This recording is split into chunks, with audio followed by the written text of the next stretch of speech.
Hello friends, welcome my YouTube channel. तो दोस्तों, आज के इस वीडियो में 2023 के नोबेल पुरस्कार देखेंगे। देखिए, ये टॉपिक आपके सभी आने वाली परीक्षाओं के लिए हेल्पफुल है, तो इसलिए आप वीडियो पूरे एंड तक देखते रहिए। तो चलिए आज का वीडियो शुरू करते हैं। तो 2023 के नोबेल पुरस्कारों की बात करें तो देखिए, इस साल के नोबेल पुरस्कारों की घोषणा 2 अक्टूबर से 9 अक्टूबर तक होगी और ये 10 दिसंबर 2023 को स्टॉकहोम ओस्लो में दिए जाएंगे। यानी कि जो सभी 6 क्षेत्रों में नोबेल पुरस्कार दिए जाते हैं तो इनके नामों की घोषणा पहले की जाती है, लेकिन ये दिए जाते हैं 10 दिसंबर को।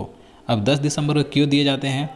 तो स्वीडन के जो महान वैज्ञानिक थे अल्फ्रेड नोबेल, जिन्होंने डायनामाइट का आविष्कार किया था, तो इनका 10 दिसंबर 1896 को निधन हो गया था। तो इन्हीं की याद में नोबेल पुरस्कार दिए जाते हैं। देखिए, नोबेल पुरस्कारों की शुरुआत 1901 में हुई थी। अब देखिए, 2023 के नोबेल पुरस्कारों की बात करें तो सबसे पहले शांति के क्षेत्र की बात करें तो 2023 में शांति के क्षेत्र के नोबेल पुरस्कार की घोषणा 6 अक्टूबर 2023 को की गई है। देखिए, शांति के क्षेत्र का जो नोबेल पुरस्कार है तो ये नॉर्वे की नोबेल समिति द्वारा दिया जाता है। बाकी जो 5 क्षेत्र के नोबेल पुरस्कार हैं तो भी स्वीडिश अकेडमी द्वारा दिए जाते हैं। तो 2023 में शांति के क्षेत्र का नोबेल पुरस्कार किसे दिया गया या किसे मिलेगा? तो ये दिया जाएगा नरगिस मोहम्मदी को। नरगिस मोहम्मदी ये ईरान की एक मानवाधिकार कार्यकर्ता हैं। अब इन्हें क्यों दिया जाएगा? तो ईरान में महिलाओं के उत्पीड़न के खिलाफ लड़ाई और सभी के मानवाधिकारों और स्वतंत्रता को बढ़ावा देने की इनकी लड़ाई के लिए इन्हें शांति के क्षेत्र का नोबेल पुरस्कार मिला है। देखिए, नरगिस मोहम्मदी ये अब तक 13 बार गिरफ्तार हो चुकी हैं और ये अभी भी ईरान की जेल में बंद है। इन्हें 31 साल की जेल और 154 करोड़ की सज़ा सुनाई गई है। देखिए, ईरान ने उनको सरकार के खिलाफ प्रोपेगेंडा फैलाने के आरोप में गिरफ्तार किया है। तो नरगिस मोहम्मदी को 2023 में शांति के क्षेत्र का नोबेल पुरस्कार दिया गया, जो कि एक ईरान की मानवाधिकार कार्यकर्ता है और ये इस समय वर्तमान में ईरान की जेल में बंद है, तो याद रखना है। इसके बाद आगे बात करें तो अगला क्षेत्र है साहित्य यानी कि लिटरेचर। तो 2023 में साहित्य क्षेत्र के नोबेल पुरस्कार की घोषणा 5 अक्टूबर 2023 को की गई। यह पुरस्कार the royal Swedish academy of sciences द्वारा दिया जाता है। तो 2023 में साहित्य के क्षेत्र का नोबेल पुरस्कार किसे मिला है? तो ये दिया गया जॉन फोसे को। जॉन फोसे ये नॉर्वे के एक लेखक हैं, तो इन्हें 2023 में लिटरेचर यानी कि शांति के क्षेत्र का नोबेल पुरस्कार मिलेगा। अब इन्हें क्यों दिया जाएगा? तो साहित्य में 2023 का नोबेल पुरस्कार नॉर्वे के लेखक जॉन फोसे को उनके नाटकों और गद्य के लिए दिया गया है, तो याद रखना है। इसके बाद आगे है रसायन विज्ञान यानी कि केमिस्ट्री। तो 2023 में रसायन क्षेत्र के नोबेल पुरस्कार की घोषणा 4 अक्टूबर 2023 को की गई थी। यह पुरस्कार भी the royal Swedish academy of sciences द्वारा दिया जाता है। 2023 में रसायन क्षेत्र का नोबेल पुरस्कार 3 वैज्ञानिकों को संयुक्त रूप से दिया गया। अब इन तीनों के नाम क्या क्या हैं तो देख लेते हैं। तो मोंगी जी बावेंडी ये फ्रांसीसी अमेरिकी वैज्ञानिक हैं। इसके बाद हैं लुइस ई ब्रूस, ये अमेरिकी वैज्ञानिक हैं। और तीसरे हैं एलेक्सी एकीमोव, ये एक रूसी वैज्ञानिक हैं। तो इन तीनों को 2023 में संयुक्त रूप से रसायन क्षेत्र का नोबेल पुरस्कार दिया जाएगा। अब इन्हें यह पुरस्कार क्यों मिलेगा? तो तीनों वैज्ञानिकों को क्वांटम डॉट तकनीक की खोज और संश्लेषण के लिए यह पुरस्कार दिया जाएगा, तो याद रखना है। इसके बाद अगला क्षेत्र है भौतिकी यानी कि फिजिक्स। तो 2023 में फिजिक्स के क्षेत्र के नोबेल पुरस्कार की घोषणा 3 अक्टूबर 2023 को की गई थी।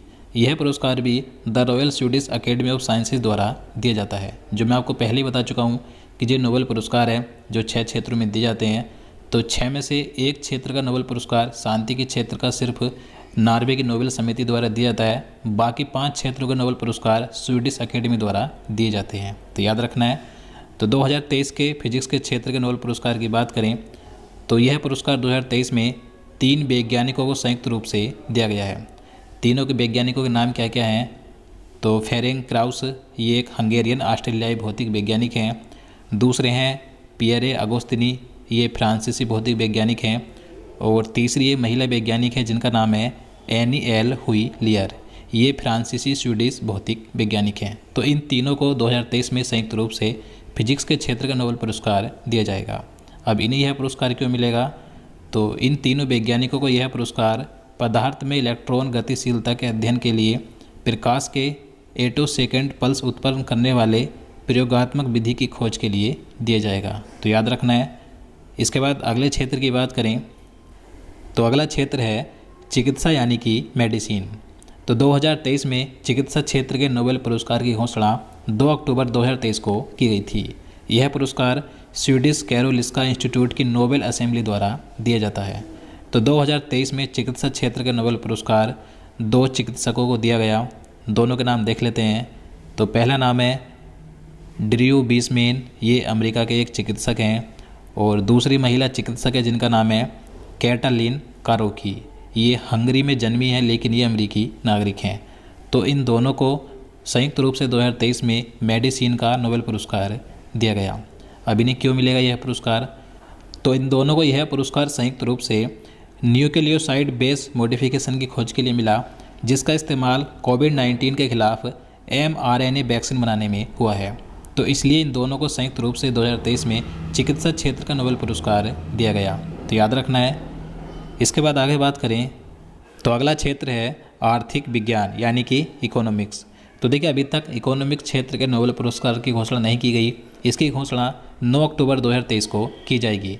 तो जब ये इकोनॉमिक्स का नोबेल पुरस्कार मिल जाएगा तो मैं आपको एक पूरा कंप्लीट वीडियो दे दूंगा।